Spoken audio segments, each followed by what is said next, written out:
जय श्री कृष्ण दोस्तों, आप सभी का स्वागत है विधिवन एस्ट्रोलॉजी यानी आपके अपने लाइव जीपीएस में। आज हम बात करेंगे weekly horoscope 10th of November से लेकर 17th ऑफ नवंबर के बीच में कैसा जाने वाला है आपके लिए, टॉरस लगन और मून साइन के लिए। हम बात करेंगे लाइफ के मेजर एस्पेक्ट्स और important aspect, love, marriage, job, business, luck. इस वीक के लक कैसा काम करने वाला है, लव कैसे काम करने वाला है, मैरिज, जॉब, बिजनेस कैसे काम करने वाला है, और वो रेमेडी क्या हो सकती है जो आपके लिए हो सकती है रामबाण। यानी कि आपकी लाइफ में कौन सी चीज आपकी लाइफ में मैक्सिमाइज करेगी पॉजिटिविटी को और मिनिमाइज करेगी आपकी लाइफ में चल रही नेगेटिविटी को। आइए बात करेंगे टॉरस लगन और मून साइन के लिए।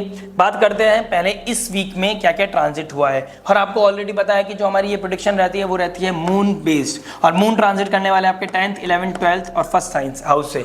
और इसका क्या इंपैक्ट पड़ने वाला है सब पे ये भी समझेंगे। 4th हाउस पापकर्त्री में चल रहा है आपका, मैं ऑलरेडी आपको बता चुका हूँ। लास्ट वीक में हम नहीं आ पाए ड्यू टू पर्सनल कमिटमेंट और फेस्टिव सीजन, हम नहीं अपलोड कर पाए, लेकिन मैं मेक श्योर करूंगा कि लास्ट वीक की जो थीम थी, एनर्जी का फ्लो था, वो आपको साथ में शेयर कर सकूं, और इस वीक में भी वो आपको एनर्जी फ्लो समझा सकूं, बता सकूं कि क्या एनर्जी फ्लो आप जिससे कि बेहतर वे में कनेक्ट कर पाए। आइए बात कर लेते हैं इस वीक में जो मेजर ट्रांजिट हो रहा है। देखिए, केतु का राशि परिवर्तन, पूर्व उत्तर फाल्गुनी नक्षत्र में चले गए हैं केतु, तो ये आपके लिए क्या प्रभाव लेके आया। हस्त नक्षत्र से निकल गए, उत्तर फाल्गुनी नक्षत्र में जाना। 5th हाउस जो हमारे विजन का होता है, हमारी लव रोमांस का होता है, पुण्य का होता है, क्रिएटिविटी का होता है, बच्चों का होता है, तो वहां पर वो क्या प्रभाव लेके आ रहा है। सूर्य का इस वीक में नीच राशि से निकलकर 7th हाउस में चले जाना, और 7th हाउस में सूर्य कंफर्टेबल फील नहीं करते। ऊपर से 8th राशि बहुत डीप होती है, डार्क होती है, मतलब सूर्य जो सोल है और वो डार्क हाउस में चला गया है। तो ये जर्नी क्या बताएगी, इसके लिए मैं डिफरेंट वीडियो बनाऊंगा, soul through the dark room या डार्कनेस। तो इसके बारे में हम क्या समझेंगे बताएंगे ब्रीफ में आपको। केतु के बारे में मैं ब्रीफ में बताऊंगा। अभी हम बात करेंगे सिर्फ वीकली के बारे में। लास्ट वीक जो मैं आपको बताया था, लास्ट वीक में वीनस का एक ट्रांजिट हुआ था जो मैं नहीं बता पाया था वीडियो अपलोड करके, लेकिन मैं आपको बता दूं वीनस ने गंडांता जोन को क्रॉस करा था और मूला नक्षत्र में चले गए। मूला नक्षत्र केतु का नक्षत्र, शुक्र का, सेंसिटिव प्लैनेट का, लव रोमांस से जो भरा हुआ है, फाइनेंस अट्रैक्शन से जो भरा हुआ है, वो उसका जो मालिक है, वो अगर केतु मूला नक्षत्र में जाएगा तो उसका क्या प्रभाव दिखाई देगा वो भी हम समझेंगे। लेकिन अगर मैं थोड़ा सा एक आइडिया लूँ तो 5th, 6th, 7th, 8th date को आपकी लाइफ में बहुत ज्यादा ट्रांसफॉर्मेशन फील किया होगा आपने, क्योंकि गंडांता जोन को भी क्रॉस किया था शुक्र ने। अलोननेस आना या फिर एंजाइटी बढ़ना, ओवर थिंकिंग बढ़ना, किसी से बात ना होना, उसका डर होना, या किसी घर में मन नहीं लगना, इस तरह की सिनेरियो आपका बना होगा। बाकी इस वीक में क्या मेजर होने वाला है, सैटर्न रेट्रोग्रेड से अब होने वाले हैं स्टेशनरी। डायरेक्ट होने से पहले स्टेशनरी होते हैं, और उसका क्या आइडिया होता है मैं आपको समझा देता हूं। देखिए, एक प्लेनेट पीछे जा रहा है, सपोज कीजिए हम पीछे जा रहे हैं, हम पीछे जाते जाते और हमें किसी ने बोला अब आगे जाना है, तो आगे जाने के लिए हमें 1 सेकंड रुकना पड़ेगा और फिर हम अपना पुश आगे करेंगे। तो वो एनर्जी का जो इंप्लीमेंटेशन है, जैसे हम किसी बॉल को ऊपर फेंकते हैं और वो बॉल ऊपर जाने के बाद एक मोमेंट ऐसा आता है जब वो वहीं पे स्टेशनरी हो जाती है, रुक जाती है, फिर वो ड्रॉप होती है 2-3 सेकंड के बाद। 1 सेकंड, एटलीस्ट 1 सेकंड के लिए तो रुकते हैं, वो उस मूवमेंट को बोलते हैं स्टेशनरी। तो सबका लिखना आ रहा है कि डायरेक्ट हो रहा है, लेकिन मैं मानता हूं कि 15 तारीख के बाद और 4-5 दिन बाद वो डायरेक्ट मोशन में चलेंगे। तो इसका क्या प्रभाव मिलेगा ये भी समझेंगे, और चंद्र बेस्ड हमारी होने वाली है। इसके अलावा सब कुछ बिल्कुल सेम है। आइए समझ लेते हैं टॉरस लगन और मून साइन के लिए क्या क्या प्रेडिक्शन बन रही है। बात करेंगे लव के बारे में। लव के बारे में बात करें तो केतु का 5th हाउस में बैठना लव रोमांस के लिए, और वीनस का 8th हाउस में चले जाना लव रोमांस के लिए कहीं ना कहीं थोड़ा सा समझने का समय है। केतु आपके अंदर एक डिटैचमेंट वाली फीलिंग आएगा, ट्रांसफॉर्मेशन आएगा। हो सकता है आप एक रिलेशन से दूसरे रिलेशनशिप में जंप करें आपकी लाइफ में, क्योंकि आपकी लाइफ में चंद्रमा जब सैटर्न के साथ कंजक्शन बनाएंगे तो आपकी लाइफ में आएगी प्रैक्टिकलिटी। और 5th हाउस से 8th चले जाना, 6th चले जाना मून का, कहीं ना कहीं आपका कर्म क्या होगा, अब करोगे आप अपने पे बात, मेरा क्या, मेरी फीलिंग का क्या, मेरे इमोशंस का क्या, और मेरा क्या, मतलब मेरी पीस का क्या। तो आप अपने पीस पे ध्यान रखोगे, प्रैक्टिकलिटी आएगी। मूला नक्षत्र आपको एडवेंचरस बनाएगा, फ्रीडम लविंग बनाएगा, ठीक है। शुक्र का 8th हाउस में चले जाना, हो सकता है कोई सीक्रेट की तरफ आप बढ़े, सीक्रेट रिलेशनशिप के, हो सकता है आप करंट रिलेशनशिप से ना निकले, लेकिन आपका दिमाग, आपका दिल और आपका जो एनर्जी का पुश है वो कहीं और भागे। और ऊपर से शुक्र से क्या नाम है 4th बैठे हैं कौन, राहु। तो राहु का चंद्रमा का कॉम्बिनेशन बनना तो हो सकता है ये आपका माया की तरफ आपको लेके जाए, और आपका जो जुपिटर 1st हाउस में बैठा है इसकी पावर को कम कर दे। तो आपको ट्यूसडे को ध्यान रखना है कि भाई आपका कॉम्बिनेशन क्या बन रहा है, ठीक है, क्या चीजें आपको ज्यादा ओवर स्पेंडिंग नहीं करनी। शायद हो सकता है आप डेट पे जाओ, चोरी छुपे आप किसी डेट पे जाओ, आप मिलने जाओ किसी से, आपका वहां पे ओवर स्पेंड हो जाए, आप कोई गिफ्ट खरीदो तो लग्जरी के चक्कर में, देख दिखावे के चक्कर में, शो ऑफ के चक्कर में आपका नुकसान हो सकता है, आपकी पॉकेट से ज्यादा पैसा जा सकता है। तो ये सिनेरियो आपका बना हुआ है। तो माया पे ज्यादा ध्यान देना है या धर्म पर, यह आपको देखना है। आपके होरोस्कोप, आपका माइंडसेट, आपके एनर्जी का फ्लो आपके बारे में क्या बताता है, ये तो बात पता चलेगी एक्चुअल रियलिटी आपके नेटल चार्ट के बाद। अगर आपको क्लैरिटी के लिए जानना है तो आप गिवन नंबर पे कांटेक्ट कर सकते हैं। लेकिन सिनेरियो बहुत विपरीत बना हुआ हो सकता है। In the end of the week Jupiter का जब मून के साथ कंजंक्शन बनेगा, जब आप डिप्रेशन, एंजाइटी, ओवरथिंकिंग से निकल जाओगे, आप प्रैक्टिकल अप्रोच से निकल जाओगे कि भाई प्रैक्टिकलिटी आ गई, अब मुझे अपने बारे में सोचना है, या फिर टॉक्सिक रिलेशनशिप में कैसे होगा, या मेरी बात नहीं हो पा रही है, उसको अपने आप को हील करने के लिए आप किसी जुपिटर लाइक फिगर के पास जा सकते हैं, astrologer, counsellor, healer, subject matter expert के पास जा सकते हैं और आप अपनी लाइफ में पीस को ढूंढ सकते हैं, वो क्लैरिटी ढूंढ सकते हैं। क्योंकि आपका जो 4th हाउस है, इनर पीस है, और जो इसका मालिक भी है वो भी कहीं ना कहीं अभी 15 तारीख 16 तारीख तक नीच राशि में बैठे हैं।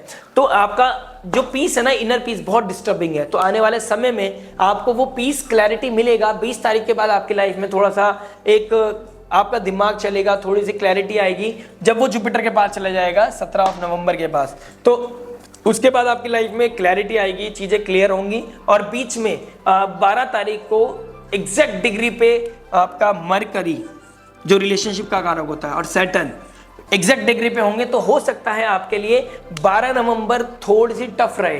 तो 10, 11, 12 पे आपके अंदर माया आ सकती है, माया का ज्यादा फ्लो आपके ऊपर चढ़ सकता है। तो आपने अपने धर्म की टॉर्च को हमेशा ऑन रखनी है और उस माया को अपने ऊपर हावी नहीं होने देना है। ठीक है, बात करते हैं, ज्यादा जानकारी के लिए आप कांटेक्ट कर सकते हैं।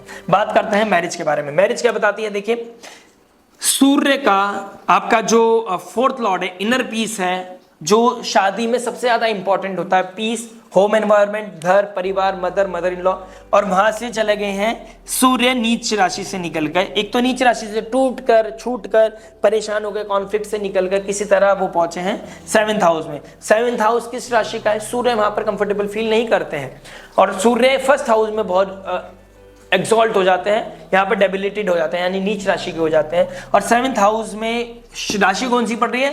मंगल की। मंगल का स्वामी कौन है?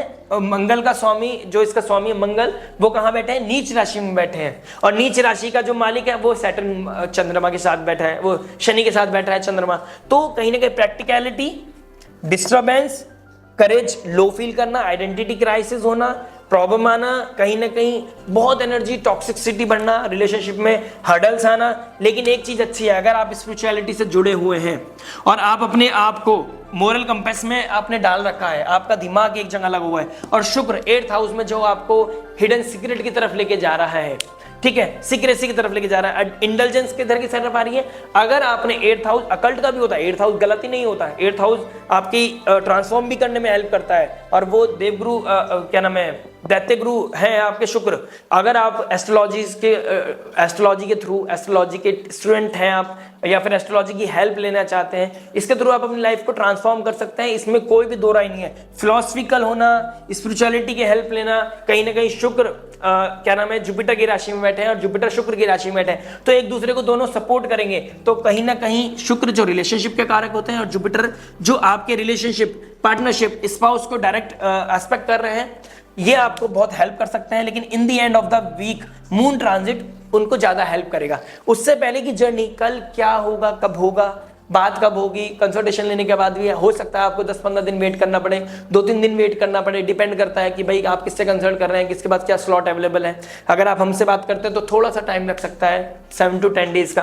तो लेकिन फिर भी अगर अर्जेंसी है तो आप मेंशन कर सकते हैं। लेकिन मैं एक बात बताना चाहता हूं कि जुपिटर से बात करने के बाद, वो धर्म की टॉर्च आपके अंदर जलने के बाद, सूर्य कहां चले गए हैं? डार्क हाउस, डार्क राशि में। वीनस कहां पर है? डार्क हाउस में। तो आपने देखना है डार्कनेस से जीतने के लिए, मतलब आपने महाभारत को जीतने के लिए श्री कृष्ण की जरूरत पड़ेगी। जैसे अर्जुन को श्री कृष्ण की जरूरत पड़ी थी, तो आपको भी गुरु की जरूरत पड़ेगी, स्पिरिचुअल मेंटोर की जरूरत पड़ेगी, मालिक परमात्मा ईश्वर की जरूरत पड़ेगी। और उसी के थ्रू आप अपनी लाइफ में माया को हैंडल कर पाएंगे, प्रैक्टिकलिटी को हैंडल करने की आपको हिम्मत आएगी। करेज आपका साथ कब देगा? जब आप स्पिरिचुअलिटी के थ्रू प्रोएक्टिव होके मंगल की ऊर्जा को बढ़ाएंगे, तो मंगल की ऊर्जा एक्टिवनेस होकर, प्रोएक्टिव होकर, अपने अंदर ठहराव लेकर, संयम नियम रखकर, ठीक है, अपने अंदर एग्रेशन नहीं बढ़ने देना है और अपनी लाइफ में प्रैक्टिकल अप्रोच ज्यादा रखना है, ठीक है। क्योंकि वीनस जो केतु है, केतु भी वीनस केतु के नक्षत्र में है और केतु सूर्य के नक्षत्र में, और सूर्य नीच राशि के। तो ये जो सर्किट बन रहा है ना, आपको टेक्निकलिटी शायद समझ ना आ रही हो, लेकिन जो मैं समझाना चाह रहा हूं उसको आने के लिए, समझने के लिए आप वीकली को 2 बार समझे। नहीं समझ में आए कांटेक्ट करें, अगर नहीं समझ में आ रहा कमेंट भी कर सकते हैं, और फिर भी मैं एक और वीडियो बनाऊंगा। सेपरेट वीडियो बनाने से डिफरेंट पता चलता है कि भाई मैं कहना क्या चाह रहा हूं। अभी मेरे पास कम टाइम है, लिमिटेड टाइम है, मुझे सब चीज समझानी भी होती है, तो टेक्निकलिटी को ना समझकर आप ये समझे, अपने अंदर ठहराव लाना, सूर्य की आराधना करना, जुपिटर जो टॉर्च है, आध्यात्मिक गुरु है, शुक्र गुरु के ही घर राशि में गए हैं, ठीक है, और 8th हाउस में चले गए हैं, तो 8th हाउस हिडन सीक्रेट्स का होता है। तो अगर आपका कोई एक रिलेशनशिप होते हुए एक्स्ट्रा मेटेरियल अफेयर है, तो उसमें आपको ध्यान रखना है, उससे कैसे ओवरकम करना है, बाहर कैसे निकलना है, क्योंकि आपको फील तो आ रही है, ये तो बहुत क्लियर है कि आप बहुत हैप्पी नहीं है। टॉक्सिसिटी, मन ना लगना, डिप्रेशन आना, एंजाइटी आना, रात को भर ये सोचना कि मैं कैसे करूं, कैसे होगा, डर लगना, अंदर से अंदर डर लगना, करेज ना रहना और कहीं ना कहीं लो फील करना, यह आपके साथ चल रहा हुआ है। तो इस चीज से निकलने के लिए प्लीज मेक श्योर कि आप अपने लाइफ में स्पिरिचुअलिटी के थ्रू और किसी काउंसलर, हीलर के थ्रू, एस्ट्रोलॉजर के थ्रू अपनी लाइफ में गाइडेंस लेके आए, और चंद्रमा जुपिटर जब बनेंगे, गजकेसरी योग बनाएंगे, तो नेक्स्ट वीक में आपको बहुत सपोर्ट मिलेगी। और जब शनि रेट्रोग्रेड से स्टेशनरी हो जाएंगे, फिर वो डायरेक्ट हो जाएंगे, तो नेक्स्ट वीक के बाद आपकी लाइफ में ग्रोथ आना स्टार्ट होगा। उसके बारे में हम नेक्स्ट वीक में बात करेंगे, लेकिन लास्ट वीडियो की लास्ट में आप रेमेडी जानना, देखना मत भूलिएगा।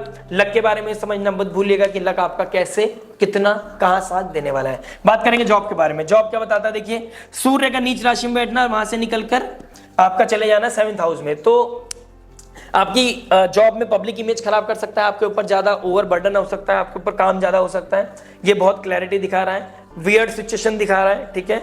और 6th लॉर्ड का 8th हाउस में चले जाना कहीं ना कहीं विपरीत राजयोग बना रहा है, और जो लगन का स्वामी है वो 8th हाउस में चला गया है, 6th हाउस का स्वामी भी 8th में। विपरीत राजयोग होने को फलित करने के लिए लगन का मजबूत होना बहुत जरूरी है, लगन के स्वामी का मजबूत होना बहुत जरूरी है। अगर आपके होरोस्कोप में लगन का मालिक यानी शुक्र मजबूत है और चंद्रमा भी मजबूत है, तो कोई दिक्कत नहीं है। अदरवाइज आपको जॉब में हर्डल्स आ सकती हैं, जॉब छुड़ाने भी हो सकता है, आपके पब्लिक इमेज भी डाउन हो सकती है। हो सकता है आपको डिफेम किया जाए, आपकी टीम मीटिंग में आपको सुनाया जाए, समझाया जाए कि भाई काम कर लो, तभी आपका भला होना है। तो आपको अथॉरिटी के साथ लड़ना नहीं है। हो सकता है कि अभी आपको मेहनत का आपको विजिबल नहीं हो रही है, हो सकता है आपको मेहनत कर रहे हो, रिजल्ट नहीं मिल रहा है, समय थोड़ा विपरीत है, लेकिन आपने अगर इस चीज को निकाल लिया तो आने वाला समय बहुत ही उत्तम और बहुत ही सरलता के साथ जाएगा, आपकी लाइफ में प्रॉस्पेरिटी आएगी। बस आपने क्या करना, लथार्जीनेस को तोड़ना है और अपनी ड्यूटी को, जो प्रारब्ध है, उसको फुलफिल करते जाइए। डेली एक्टिविटी, डेली शेड्यूल बनाते रहिए, डिसिप्लिन रहिए और आगे बढ़ते रहिए। बात करेंगे बिजनेस के बारे में। बिजनेस क्या बता रहा है आपके बारे में, देखिए, 10th हाउस का मालिक 10th हाउस में रेट्रोग्रेड हो गया, चंद्रमा उसके साथ स्टार्टिंग कर रहे हैं वीक में, तो और शनि के साथ मरकरी का सेम डिग्री पे आ जाना ट्यूसडे के दिन, कहीं ना कहीं आपको मेजर डिसीजन लेने से बचना चाहिए। अगर आपका मरकरी और सैटर्न बहुत पॉजिटिव है आपके हॉरोस्कोप में, आप जानते हैं आप अपनी हॉरोस्कोप के बारे में, तो आप मेजर डिसीजन लीजिए। लेकिन अदरवाइज प्रैक्टिकलिटी आपकी लाइफ में आएगी, आपको बहुत क्लैरिटी मिलेगी बिजनेस के बारे में कि भाई मुझे कैसे काम करना है, कैसे नहीं करना, क्या सही है क्या गलत, टीम के साथ कैसे चैलअप होने हैं, क्या विजन होना चाहिए, ये चीज आपको क्लैरिटी मिलेगी। क्योंकि विजन का मालिक मरकरी के साथ जब एग्जैक्ट डिग्री पे होगा तो आपको एक विजन मिलेगा। हो सकता है आप किसी सब्जेक्ट मैटर एक्सपर्ट से बात करें और अपनी लाइफ में आगे बढ़े। कोई इन्वेस्टमेंट चाहते थे तो हो सकता है आप कोई लोन चाहते थे, वो मिल जाए आपको, लेकिन वो लोन के चक्कर में आप वो पैसा जहां लगना था वहां ना लगे और कहीं और लग जाए।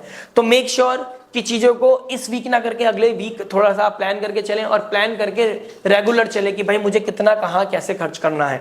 तो अपने माया के चक्कर में नहीं पड़ना है। हो सकता है आप अल्कोहल से बचें, ठीक है, नॉनवेज से बचें, अल्कोहल नहीं पीनी है, ज्यादा कंज्यूम नहीं करनी है, पार्टी पब बार में नहीं जाना है, अपनी पॉकेट का ध्यान रखना है, क्योंकि माया का अप्रोच ज्यादा दिख रहा है। वीनस से 4th राहु और वीनस से 4th जब मिड वीक में चंद्रमा भी चले जाएंगे और ये वीकली प्रिडिक्शन है, मून बेस्ड है, तो उसका पीस के लिए, अपने इंटरनल पीस के लिए जो आपका पाप कर्तरी में है, तो आप ढूंढने के चक्कर में, जो आप बहुत ट्रबल में थे पिछले लास्ट वीक में भी, आप ढूंढने के चक्कर में हो सकता है आप कोई टीम मीटिंग करें, आप किसी से फ्रेंड से मिले, आप वहां पर थोड़ा सा ज्यादा एक्स्ट्रा खर्च कर दें और फिर आपको पता चले कि यार आप डिप्रेशन में आ गए। जैसे मून का ट्रांजिट हुआ 1-2 दिन बाद, रात निकली सुबह, अरे यार ये क्या होगा, बहुत पैसा लग गया मेरा तो कल, तो आपका जो पैसा कहीं और यूज होना था वो कहीं और यूज हो सकता है। तो आइसोलेशन में जाकर फिर आपको रोने वाली हालत ना बने, बेहतर रहेगा अपने आप को इस नॉलेज के बाद आप अपने आप को कंट्रोल करके चलें और शो ऑफ से बचें। In the end of the week आपके लिए अच्छा है, कोई ना कोई चीज क्रैक होना, अच्छा काम होना, बिजनेस बढ़ना आपके लिए कहीं ना कहीं दिखाई दे रहा है। करेज बढ़ना, ट्रैवल करना, ये भी दिखाई दे रहा है। लक के बारे में बात करेंगे। लक क्या बता रहा है, देखिए 10th लॉर्ड 11th हाउस में रेट्रोगेट हो गए हैं, चंद्रमा के साथ बैठे हैं स्टार्टिंग ऑफ द वीक में, और 10th लॉर्ड का रेट्रोगेट हो गए स्टेशनरी हो जाना इस वीक में आपके लिए अद्भुत एक अच्छी खबर है। फाइनली आफ्टर 3-4 मंथ्स के बाद आपकी लाइफ में थोड़ा पीस आना शुरू होगा, लक थोड़ा सपोर्ट करेगा, लेकिन जुपिटर रेट्रोगेट है तो इसका मतलब हो गया है कि आपको कर्म पे ही ध्यान देना है, कर्म और धर्म पे ध्यान देना है। अगर आपने शुक्र जो उससे 12th बैठा है, अगर आपने कोई शॉर्टकट अप्लाई किया तो 9th से 12th बैठे हैं और 12th हाउस लॉस का होता है, तो लॉस हो सकता है आपके फाइनेंस का। शुक्र फाइनेंस का मालिक भी होता है, जुपिटर फाइनेंस का मालिक होता है, लेकिन शॉर्ट टर्म हो सकता है आप कोई स्टॉक में पैसा लगाएं और हेस्टीनेस चक्कर में, ज्यादा पैसा कमाने के चक्कर में पैसा खो दें, या फिर आप कोई बैटिंग करते हैं, मतलब शॉर्टकट किसी भी तरह का इलीगल काम आपको सपोर्ट नहीं करेगा। आप अपने लक को थोड़ा थोड़ा राइज करते हुए को भी स्पीड को खत्म कर देंगे, मतलब गाड़ी 30-40 पे स्पीड पे चल रही है, आप उसको और खत्म कर दोगे। आप 80 पे जाना चाहते हो, बेटा कोई बात नहीं, 1 घंटे की जगह 1.5 घंटे में पहुंच जाओगे डेस्टिनी पे। हो सकता है 1 हफ्ते की जगह आप 10 दिन में अपना काम पूरा करो, लेकिन मेक श्योरिटी आ जाएगी कि हाँ भी कर रहे हो, क्योंकि आपका कंपास बहुत सही है, आप अपने आप को एक्टिव करके काम करा रहे हो, तो ये आपके लिए बहुत ज्यादा जरूरी है। रेमेडी के बारे में बात करेंगे, समझ लेते हैं रेमेडी क्या काम करने वाला है। तो लक तो फेवर करेगा अगर आपने कंपास का ध्यान रखा। रेमेडी की है, जुपिटर 1st हाउस में बैठे हैं और शनि वक्री होकर बैठ गए हैं, और मंगल का सीधा डायरेक्ट एस्पेक्ट पड़ रहा है 9th हाउस पर।